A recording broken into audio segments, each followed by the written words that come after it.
coffee. Look, here's the thing with coffee. I love coffee. You guys, I love coffee. I'm ADD, totally. Can you tell? People with ADD perform great on stimulants. Before I started learning this stuff, I was raised in the 70s, man. I put a lot of junk in my body that wasn't good. I didn't use amphetamine derivatives, right? I get it. But here's the deal. If you just had plain coffee, most people don't like coffee.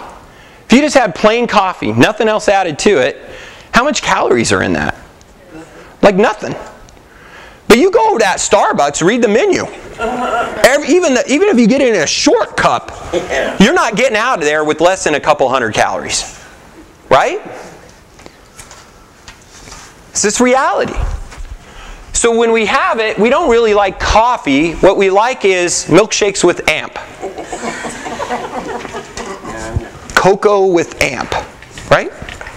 We were talking about cocoa at night because the caffeine, forget it. This is what gets us. Half-life of caffeine. We've talked about half-life. Half-life of caffeine is 6 hours.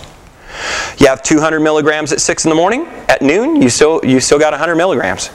You have another one at lunchtime, whether that's in a Coke or whether that's in a Monster or a Jolt or another Mocha or an iced coffee or whatever.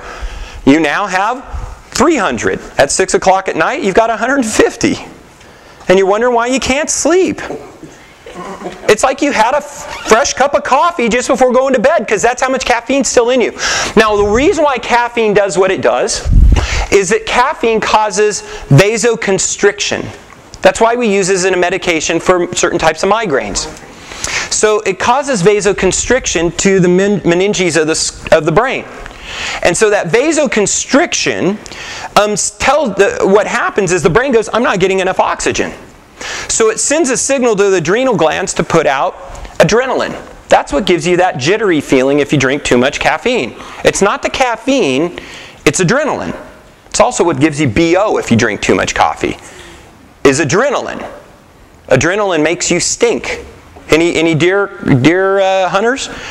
You got to get a clean kill, because if they run, that adrenaline goes through the body, ruins the meat, doesn't it?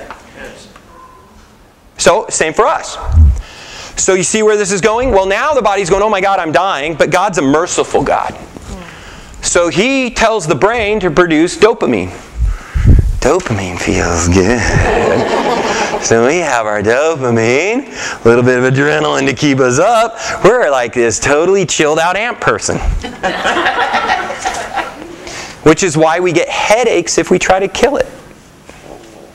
You've totally screwed up your neurologic system. Okay? So I'm just saying, I like coffee too.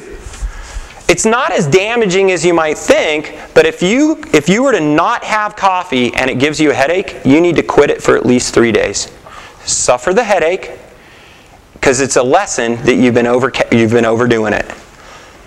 My grandfather was a smart old redneck. He said, never take medication for anything you drink or eat. Suffer it. And it's a lesson to tell you don't do it again.